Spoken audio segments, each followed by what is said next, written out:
Do y'all need put the mailbox in the back, but y'all can put lives up here if y'all want. Unless y'all want to go back out. Whatever y'all want to do. I know we've been playing musical. Stay in here? Okay.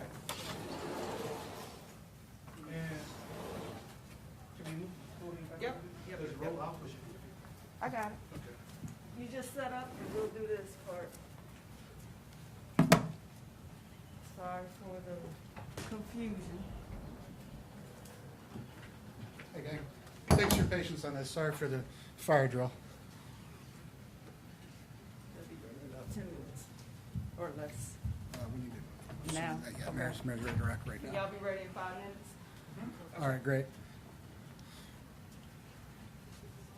Trey, Mayor's ready to rock right now. Text Dolly, we're ready now. Hurry.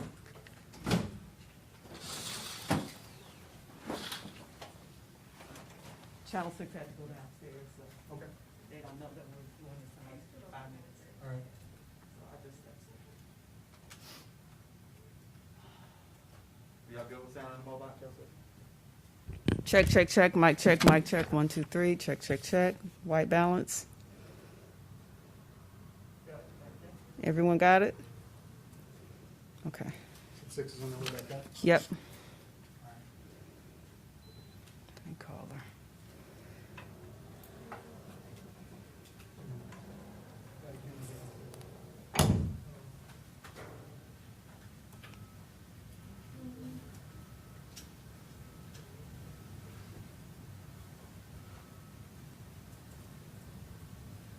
Didn't someone else go downstairs 26 too, huh? Hey, Dolly, so we're ready to roll. Yeah, so if you want to come back up, we should, as soon as you set up, we need to get started in about 2 or 3 minutes. Okay, all right, bye. Okay, bye.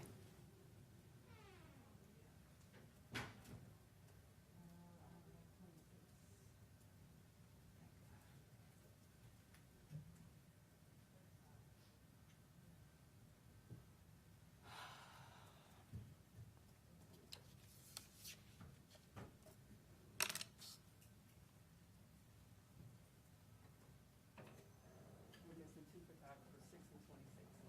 They're on the way back. They went downstairs to their car when they thought they had some time. So they're on the way back up now. So I told them I'm gonna get started in 2 or 3 minutes.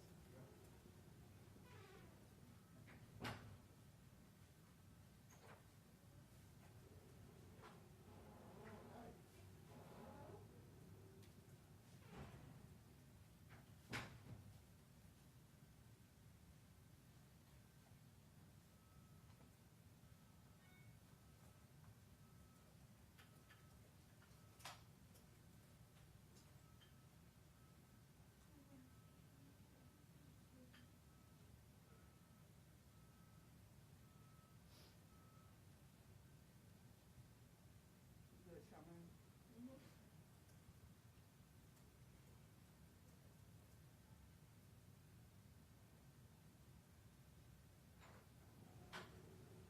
You gonna do it in here? Yep.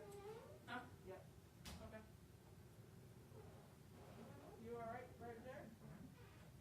Over a little bit? Mailbox behind you.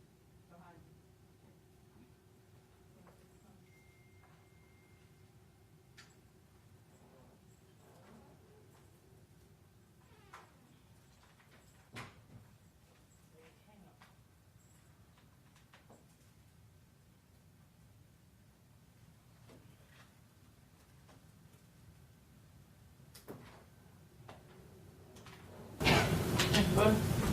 Okay.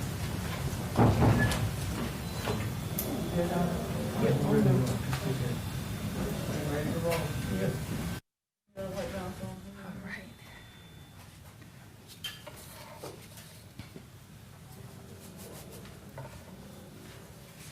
Good afternoon. Thank you all so much for being here with us. So we are here to, one, unveil an RFP process that will be forthcoming for mass feeding throughout the city of New Orleans. We understand the effects that COVID-19 has had on our city and our most vulnerable populations. It has truly been immeasurable. Right now, many of our people are in real need, and we do know as we move through June and towards the end and face July, the needs will increase even more as it relates to our people having access to food nutrition. So with this, the City of New Orleans is pleased to announce its forthcoming initiative to help address COVID-19 related food insecurity across, again, the City of New Orleans. We will provide one of the most comprehensive mass feeding programs in the United States of America, the first of its kind. Approximately 1.8 meals per month will be prepared for our people. They will be distributed during the entirety of this official emergency. This program will specifically target our most vulnerable populations who are not receiving federal assistance through other programs, but are impacted by COVID-19. These populations include seniors and those homebound adults, high-risk health adults, citizens with special needs, special medical needs as well, our homeless citizens, as well as our families with children under the age of 18. This is a big deal. The city has requested to FEMA for up to $18 million to help fund this initiative, but it will share in the financial responsibility as there is a 75-25 cost share match. But it's one that we know that it's worth it because the needs throughout our city as it relates to food insecurity, the needs are great. And we have seen over the past 2 months how we've worked collectively or collaboratively with partners throughout the city, particularly under the leadership of our Office of Homeland Security and that of our Office of Youth and Families. We could not have accomplished any of this without the strong partnerships that we share, and one in particularly with the Greater New Orleans Foundation.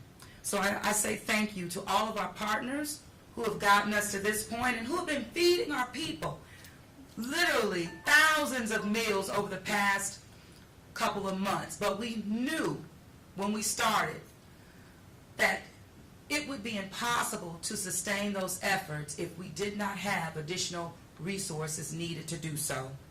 So with that, I'm going to ask Ramsey Green, who is our Deputy CAO of Infrastructure, to come forth, give you more information on what this mass feeding program, what it means and what impact it will have on the citizens of the City of New Orleans. So with that, Ramsey. I got it. Oh, no problem. No problem. Thank you so much, Mayor. This is a very this is a great moment for the City of New Orleans and for the Mayor Cantrell's leadership. This is a highly complex situation where we have economic devastation alongside public health devastation, and food and feeding is not something that people should be worried about in a time like now. We have an incredibly capable team who knows how to work with FEMA at the Project Delivery Unit under Joe Threat's leadership. The Office of Youth and Family did incredible work in trying to figure out how something like this would work. But about about 6 to 8 weeks ago, we realized we need to ask our federal partners. We're in a very vulnerable position right now, and Colin is going to be more specific in how the feeding has worked thus far, thanks to the nonprofit, the philanthropic community, but we cannot rely on those funds forever. And on Friday of last week, the federal government, through the Federal Emergency Management Agency, approved this obligation for the City of New Orleans of about $18 million, about a pace of 60,000 meals per week.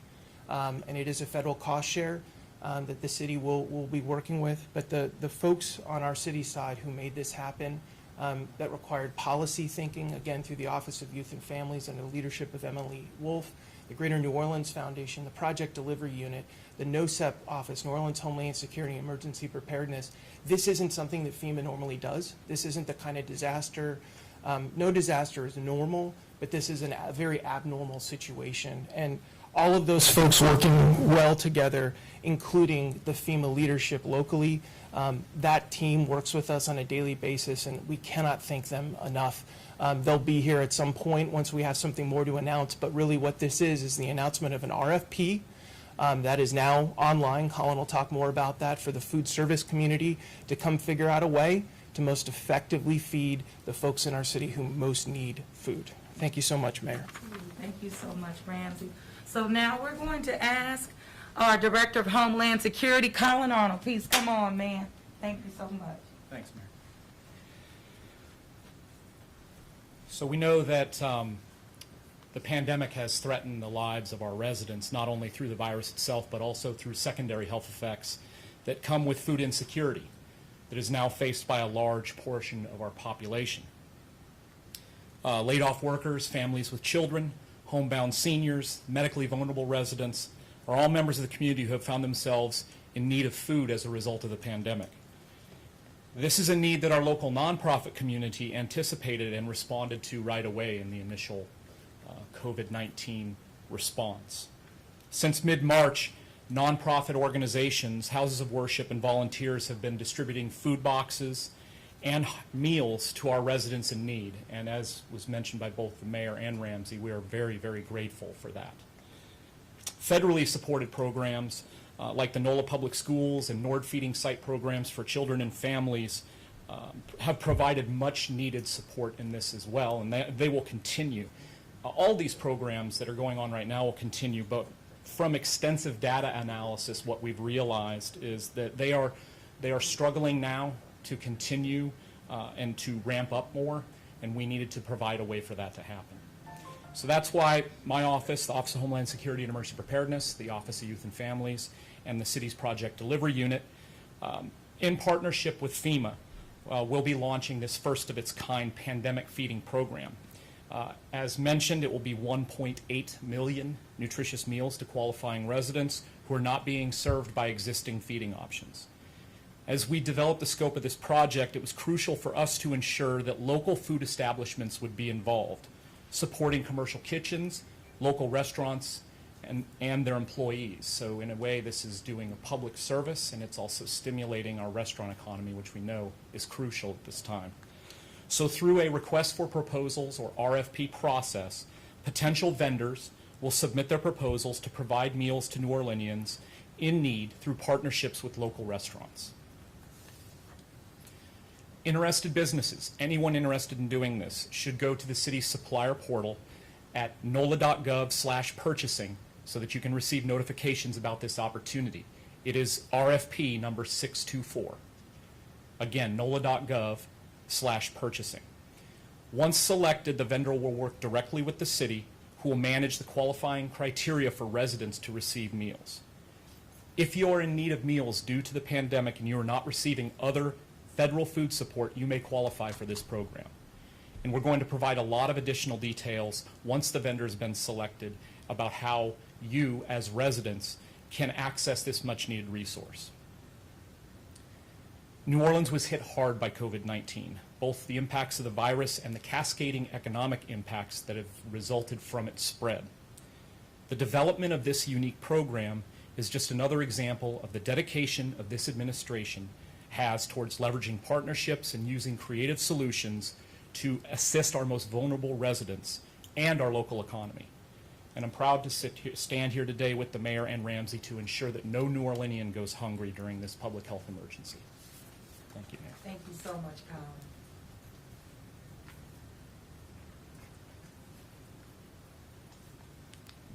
Thank you so much.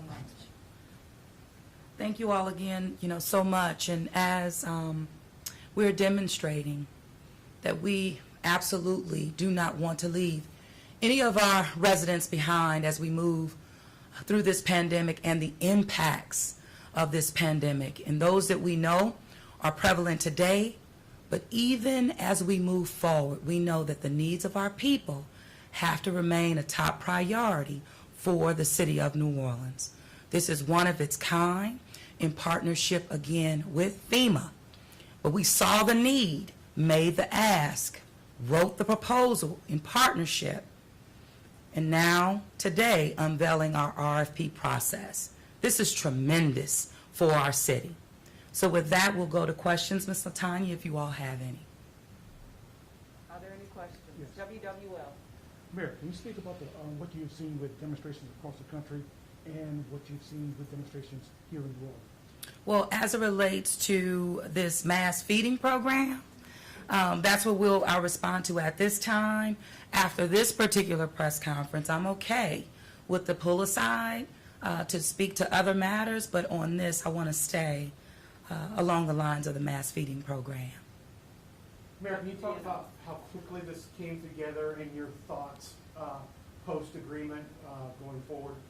Well, how quickly it came together, I'm telling you, just as fast as the city and its partners kind of standing up food providing and services throughout the city and seeing the faces of our people every single day, meaning how they were responding to this and how we were able to meet their needs, just solidified to us that we had to look at a long-term strategy. And so it was a lot of work, tireless effort in a short period of time, and a lot of steps, even with working with our state partners, GOSEP, and of course communicating with FEMA every step of the way. So it was pretty quick, I would say, to get to this point. Unprecedented. Your personal feelings? My personal feelings today is that, one, I'm so very proud of this administration, all of our partners as well, just leaning in and being creative and innovative about how can we respond to the needs of our residents comprehensively. And this is a step in the right direction. 18 million, 1.8 million prepared meals, the need and costs, for all of our residents, our families. This is a good deal. This is a really huge step, and I'm just hopeful that the residents will see it as well and appreciate just the thoughtfulness and the intentionality that's gone into getting us where we are right now. The advocate. Madam Mayor, when do you anticipate that the program will start? And then I do have questions about demonstrations and about things. Okay, and you want to walk through, and I would say give them the walk through our timeline. I think that would be helpful because it's going right out. Jessica, it's an accelerated procurement program. Part of the reason we're doing this big announcement is so people know about it. So everybody in the business industry of food service have an opportunity. They go on that website, they click on that number, and all the dates are in there. But I can tell you we accelerated it as a quick procurement as possible. A couple things to remember is that we're in the position of managing federal funds, so we have to do this a very specific, very correct way, and we're very conscious of that.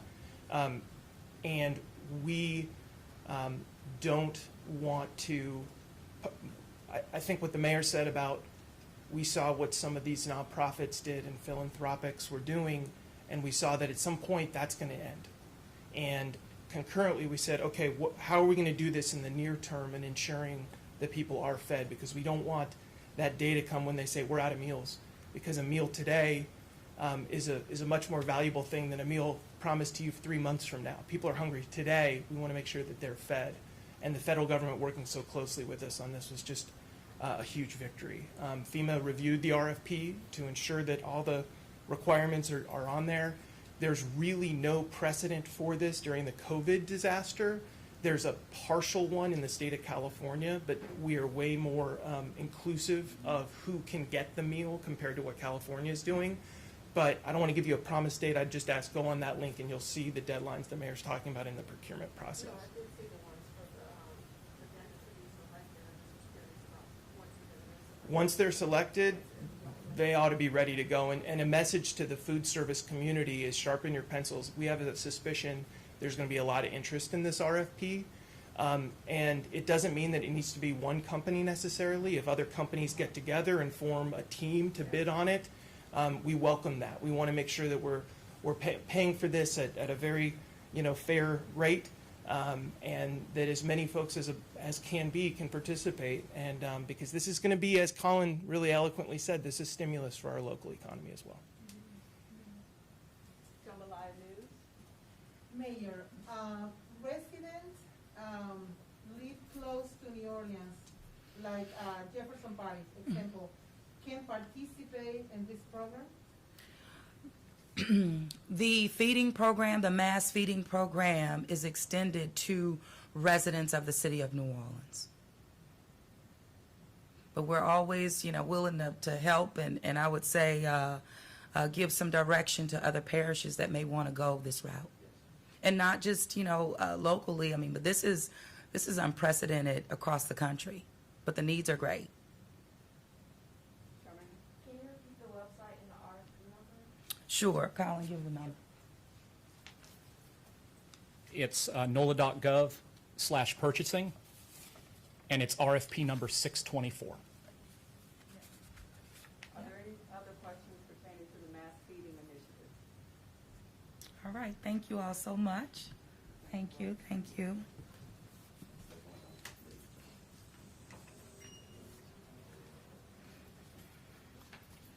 Y'all can stand with me if you want to. You Homeland Security. They don't want to leave me. Okay. I say, please don't go. Okay. Yes, sir. Can you just comment about what you've seen with demonstrations across the country and as it relates to New Orleans? Well, the city of New Orleans really began we're always very close in terms of the fabric of understanding what's happening throughout the city and the need for residents who feel like they want to make their voices heard in response to not just the death and the murder of George Floyd, but that of the impacts of racism and injustice that has been experienced throughout the United States of America for decades. I think that is what we have seen in response to, meaning all the protests that are happening. Many that have been nonviolent. And I am just very pleased for this city to be in solidarity in demonstrating that we can absolutely use our voice, and it's right to do so, but in a nonviolent way and in an approach. That's what we saw. That's what we support, and I continue to encourage all the residents in our city to, one, absolutely use your voice because it matters, but do it in a way that's respectful, and that's what they have done. The city did some outreach initially. I called my comms team and I said, listen, I want us to be proactive in this. I want to make sure that the organizers really have what they need. If I'm hearing they're coming to Duncan Plaza or they're coming to City Hall, let's put a mic, let's put a podium, let's make it available, giving them the tools that they need. And having reached out and found, and really got the feedback from them that they had everything they needed, which is a good thing, but also demonstrating to them that, one, I encouraged them to use their voice, as well as meeting them where they were with being able to utilize that voice in an environment and in a safe environment that we would be supportive. That's what was demonstrated by city government. It was demonstrated by the New Orleans Police Department. And I'm just so grateful to the leadership of our department and the men and women who are part of the NOPD family. We made a way for people, and we will continue to make a way for people to utilize their voice. It's very important. And look, I come to this as a community organizer, tried and true from the ground. And I think it's always the best approach to give people an opportunity and make the environment suitable for them to do just that, use their voice and stand up for what they believe in. And in this case, it is absolutely justice, We're standing up against racism, standing up against discrimination, standing up against, black men always having to die and can't get arrested in this country, but also standing behind the training that we uphold in the city of New Orleans through ethical policing is courageous, and as I've said, it is. And we're leading in this, started right here in the city of New Orleans with the New Orleans Police Department, and it's something that we will continue to do, and also help train, departments across the country. It's something that our department has been doing as well. And so we're not being boastful, we're being humble, because we understand that we want to meet again our people where they are, regardless of what they're experiencing. But definitely, one, when they encounter the New Orleans Police Department, to be respected at every single level and to be protected as well. And we can do that, and we're demonstrating that. So I'm very proud. I'm proud of the residents of this city. I'm proud of the leadership of this city as it relates to the New Orleans Police Department and all of our different agencies that took that oath to protect and serve this community. So. As we've seen it, many of the protests have been peaceful. There have been pockets where people from outside have come in and made them violent and rioting. Are you concerned about that entering New Orleans? And if so, what's the city doing to prepare for something like that? Well, the city of New Orleans is always prepared, one, to handle large crowds and gatherings and even protests. And we're prepared because of the training that happens and is reinforced every single day. And so as it relates to, outsiders coming in, as long as they're standing up for what's right and not bringing violence to the city of New Orleans, then we welcome that. We're a welcoming community. We're a welcoming city. And so when people come to stand with us in solidarity against any injustice, we welcome that. But we welcome doing it in a nonviolent manner, which has been demonstrated by the citizens of this city. So I say, take your cue from the people on the street. They've shown us and really shown you what you do in the city of New Orleans. And I'll continue to support our folks every step of the way as long as they're supporting this city. Yeah. During the protest this weekend down there, we're hearing from some that there didn't seem to be a huge amount of uniformed officers there. Can you say a little bit about whether officers were there in plain clothes, or if it was intentional to have a smaller number of uniformed officers so as not to draw those types of negative reactions? Well, the reality is that our officers were there. But it's about strategy, it's about training. And you don't incite. You create an opportunity that is welcoming, that is aligned with the people wanting to use their voice and not being non-intimidating, allowing them a safe place for them to do that. That's what we do here in the city. That's what we demonstrated. So the officers were there, but it's how they were there. They didn't need to be in uniform, but they were there to protect the people who were protesting, opening up the street, yeah,